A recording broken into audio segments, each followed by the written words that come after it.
Mail attendant का नव्हती nurses. आता हिला काय सांगावं की ऑलरेडी पूर्ण आपल्या भारतात एवढा नर्सेसचा तुटवडा आहे. एका एका नर्सेसला 10-10 पेशंट बघावं लागतात एका वेळेस. तुम्ही गव्हर्नमेंट हॉस्पिटलची ना हालत बघा. मुंबई, पुणे या ठिकाणी गव्हर्नमेंट हॉस्पिटलला भेट दिल्यावर तुम्हाला कळेल की कॉकरोच कॉकरोच गुड मॉर्निंग मित्रांनो, शुभ सकाळ, जय जय रामकृष्ण हरी आणि स्वागत आहे तुमचं आपल्या युट्यूबच्या नवीन ब्लॉगमध्ये. तर आज आपली आहे सेकंड नाईट आणि मी आताच नाईट करून आलो. जस्ट आता 11 वाजलेत. नाश्ता वगैरे केला आणि एक रील शूट करायचं होतं मला. तर ते रील शूट केलं आणि बसलो होतो की म्हणलं आताच व्हिडिओला सुरुवात करावं आजच्या. तर आता झोपायचं आहे थोड्या वेळाने, कारण परत आज सेकंड नाईट आहे. आणि काल आहे ना, मला असंच वाटलं की माझे 500 सबस्क्रायबर्स कंप्लीट व्हावा, कोणीतरी सबस्क्राईब करावं येऊन. 495 होते ना.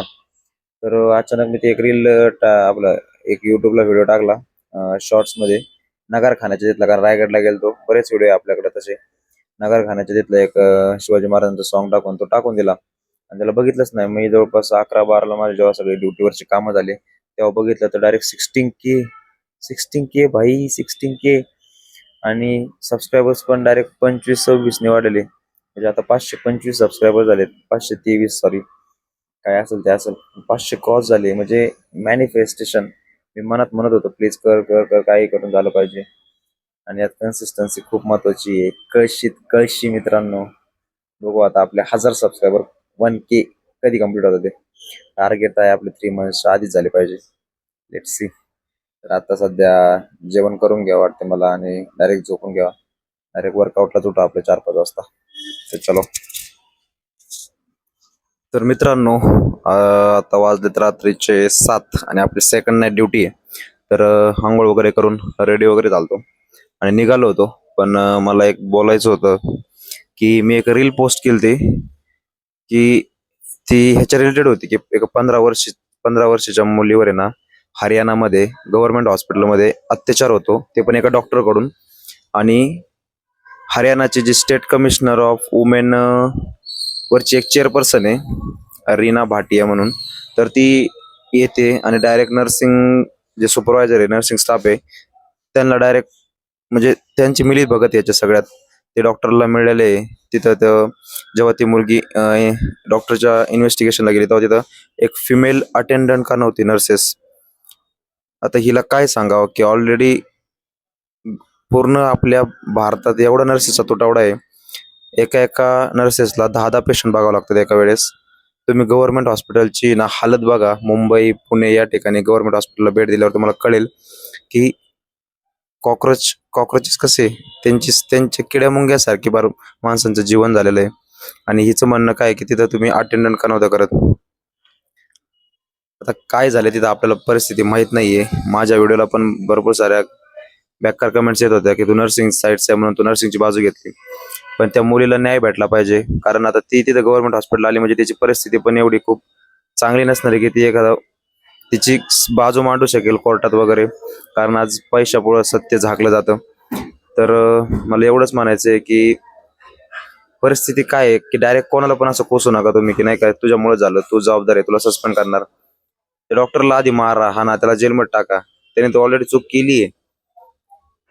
प्रत्येक ठिकाणी नर्सेसलाच कोसायचा प्रयत्न करू नका. तर मला बोलायचं होतं, बघा नर्सेस जागे व्हा, आपल्या प्रोफेशनसाठी कुठेतरी आवाज उठवा. की कधी कुठपर्यंत किती ऐकून घ्यायचं, आता खूप झालं. तर आता मी चाललोय ड्युटीला. तर जाऊया आता. डायरेक्ट उद्या आपली सकाळीच भेट होईल. चलो. नमस्कार मित्रांनो. तर आजचा माझा ब्लॉगिंगचा विषय नाहीये किंवा मी काही आता रॅन्डम शूट नाही करत आहे. तर मला एक खंत बोलून दाखवायची आहे. या देशात कुठे काय झालं ना तरी मेडिकल फील्डमध्ये तरी पहिल्यांदा धरतात ते नर्सेसला. कारण एक नर्सेस अशी पोझिशन आहे किंवा असा तो एक ॲज अ जॉब आहे. त्याला सगळं बघावं लागतं त्याच्या रिलेटेड, त्याच्या थ्रू, त्याच्याशिवाय कोणतीच गोष्ट होत नाही. मेंटेनन्स वाला आला तरी नर्सेसवाले इंचार्जला धरणार. इंचार्ज हे असं आहे. Dietitian incharge. त्याच्यानंतर डॉक्टर्स आले, राऊंड अटेंड केले, नर्सेसला विचारणार. त्याच्यानंतर मामा मावशांचं पण सगळं नर्सेस बघणार. त्याच्यानंतर अजून आपले पेशंटचे रिलेटिव्ह आले, त्यांना काय विचारायचं असेल तरी स्टाफला विचारणार.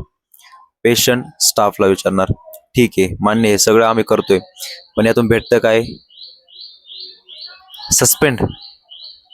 फक्त सस्पेंड आणि सस्पेंडच भेटते, दुसरं काहीच भेटत नाही हातात, काहीच मिळत नाही. आता मी बोलतोय अशा ठिकाणची गोष्ट आहे, हरियाणामध्ये एक 15 वर्षाच्या मुलीचा डॉक्टरकडून अत्याचार होतो.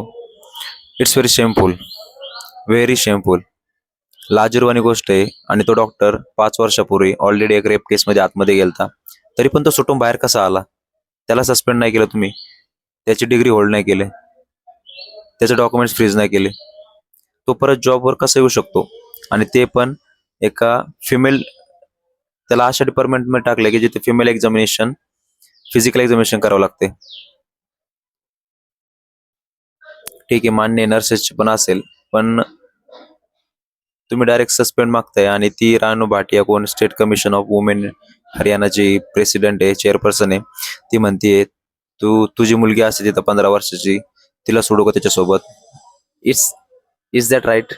ही लँग्वेज शोभत नाही त्यांना. ती मस्त बीजेपीची स्पोक पर्सन असेल, पण मी एक नर्स आहे, मी समजू शकतो की ते, तुम्हाला इंडियामध्ये नर्स पेशंट रेशिओ माहिती आहे किती? प्रायव्हेटमध्ये एका नर्सला वॉर्डला जर असेल ते 6च्या पुढे पेशंट देतात, 1:6:1, 6 पेशंट 1 स्टाफ. आणि क्रिटिकलला असेल तर 2 स्टेबल, 1 20 असे पेशंट देतात. कसं मॅनेज करायचं सांगा ना? हे तर गव्हर्नमेंट झालं. प्रायव्हेटमध्ये डायरेक्ट एक वॉर्ड असतो, 50-50 पेशंट 2-3 नर्स मध्ये बघून घ्या. ती नर्स कुठं कुठं काय बघणार? आणि तुम्ही काय एक्सपेक्ट करताय मग? आधी तुमचं इंडियाचं आहे ना, जे नर्सिंगचं हॉस्पिटल्स आहे ना, त्याच्याकडे जरा फोकस करा, मग अशा गोष्टी करा की सस्पेंड करायचं आणि हे करायचं ते करायचं. म्हणजे भाई काय चाललंय?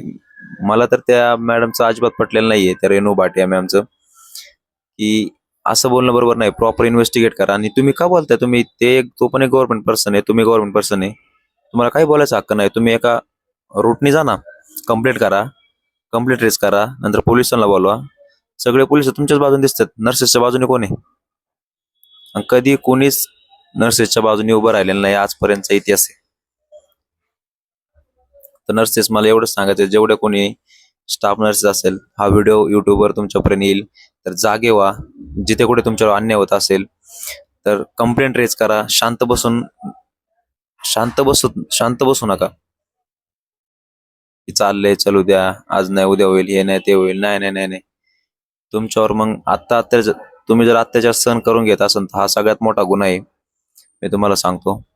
तर मला आजच्या व्हिडिओच्या माध्यमातून हेच सांगायचं की कुठं काही जर असं तुमच्यावर आरोप होत असतील तर शांत बसू नका, पोलिसांकडे जा, कंप्लेंट करा, हायर ऑथॉरिटीकडे जा. त्यांनी नाही ऐकलं तर मग पोलिसांकडे जा. स्टेप बाय स्टेप जा, रूट थ्रू जा. आपण काय म्हणतो, एका सरकारी कायद्याने जा.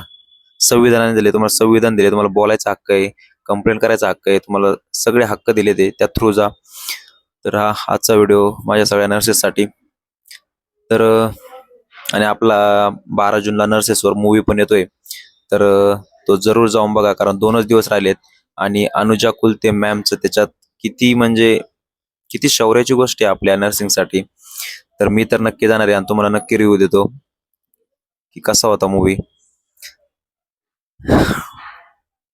तर चला, नाईट करून आलोय, पण तरी मला बोलायचं होतं, कारण एक नर्स नाही बोलली तर मग अजून कोण बोलणार एका नर्सेससाठी. तर चला, तुम्हाला आपला आजचा व्हिडिओ आवडला असेल तर व्हिडिओला लाईक करा, शेअर करा, आणि जास्तीत जास्त नर्सेस पर्यंत हा व्हिडिओ पाठवा. भेटूया नेक्स्ट ब्लॉग मध्ये. Thank you so much for watching. Bye bye.